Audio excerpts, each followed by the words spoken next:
కార్తీక మాసం ఆఖరి సోమవారం కూడా వచ్చేసింది, అయిపోయింది కూడా. మా తాతయ్య ఏదైనా ఉసిరి చెట్టు కింద భోజనం చేద్దామన్నారు. అనుకున్న తర్వాత లేట్ ఎందుకని చెప్పి మా మమ్మీ మా నాన్నమ్మ అన్ని ప్రిపేర్ చేసి సర్దేశారు. మనం ఇప్పుడే ఎంట్రీ ఇచ్చాం కాబట్టి స్నానం చేసి రెడీ అయితే చాలని చెప్పారు. ఇప్పుడు రాకపోయినా అదే చెప్తారులే. మా ఊర్లో ఉన్న బోలాలింగేశ్వర స్వామి గుడికి వెళ్లి ఒత్తులు వెలిగించుకొని ఉసిరి చెట్టు కింద అలా సెట్ అయిపోయాము.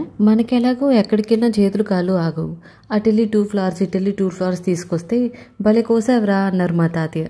ఇంకా మనం ఆగుతాం, ఆ మోటివేషన్ తింకు 4 కోసుకొచ్చాం. మా బుడ్డోడైతే ఇంకా బయటకు వస్తే ఆగడనమాట. అటు చూస్తాడు ఇటు చూస్తాడు, మొత్తం అబ్జర్వ్ చేస్తూ ఉంటాడు. కాకపోతే నేను వీడియో తీయటమే తప్పించి నన్ను ఎవరు వీడియో తీయట్లేదు, అదే బాధగా. ఇంకేం తిరుగుతారులే తిందురు రండి అని చెప్పి మా అమ్మ ఇంకా అందరికి వడ్డిస్తుంది అనమాట కూర్చొని. నేను జస్ట్ ఆ రోజు పొద్దున్నే వచ్చా అనమాట. సో ఎంత కదన్నా పీజీ ఫుడ్ కి మెంటలు వచ్చేసి ఉండేది కాబట్టి నాకు ఆత్రం ఆగట్లేదు పెట్టేసి ఇచ్చేదాకా. కానీ ఆపుకోక తప్పదు కాబట్టి పెట్టేదాకా వీడియో తీసుకుంటూ కూర్చో. కాకపోతే మంత్లీ వన్స్ అయినా ఇలా చిన్న పిక్నిక్ లాగా బాగుంటది కదా అనిపించింది నాకు. అంతేలే, పొద్దున్న లేవాల్సింది మనం కాదు, వంట చేసేది మనం అసలే కాదు కాబట్టి ఎన్నైనా అనిపిస్తుంది. అక్కడ మా పైన ఇంకో చెట్టు ఉందనమాట. ఆ చెట్టుకి ఏదో కాయలు ఉంటే మా అక్క ఆగదు కదా, మా అక్క మా మావయ్యకి మోటివేషన్ ఇచ్చి అది కొయ్యి ఇది కొయ్యి అని చెప్పి ఏదో కాయ కోపించుకొని తీసుకొచ్చింది. టెంపుల్లో కూడా దీపోత్సవం కోసం రెడీ చేస్తున్నారు. ఇంకా మేము కూడా మొత్తం సర్దేసుకొని రిటర్న్ అయిపోయాం. మీలో ఎంతమందికి ఇలాంటి చిన్ని చిన్ని మూమెంట్స్ అంటే చాలా ఇష్టం? కామెంట్ చేయండి.